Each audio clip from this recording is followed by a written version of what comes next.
पुरी श्रीमंदिर में दिव्यांग भक्तों सुरुखुरु दर्शन पर प्रस्तुति आरंभ।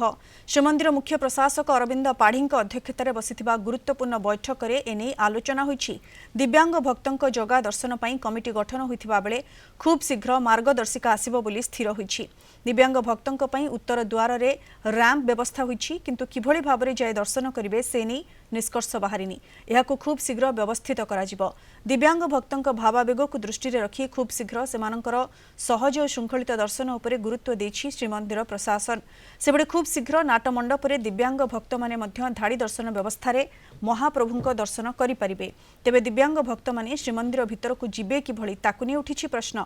काठ निर्मित व्हीलचेयर श्रीमंदिर किंबा स्वतंत्र व्यवस्था करबा लागि विभिन्न मत प्रकाश पाइछि। अनेपटे श्रीमंदिर एक नीतिबहुल मंदिर होइथिबारु दिव्यांग भक्तों पई किछि निर्दिष्ट समय सीमा धार्य कराजो बोली प्रस्ताव दैछन्ति किछि सेवायत।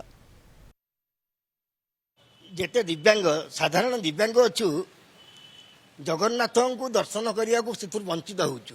रैंप व्यवस्था करा जाऊ एवं व्हील चेयर जो प्रकार wheel chair automatic wheel chair हो कि मैनुअल व्हील चेयर माध्यम ठाकुर को दर्शन करिवार जदि सुजोग मिले आम मैंने उपकृत हेबु।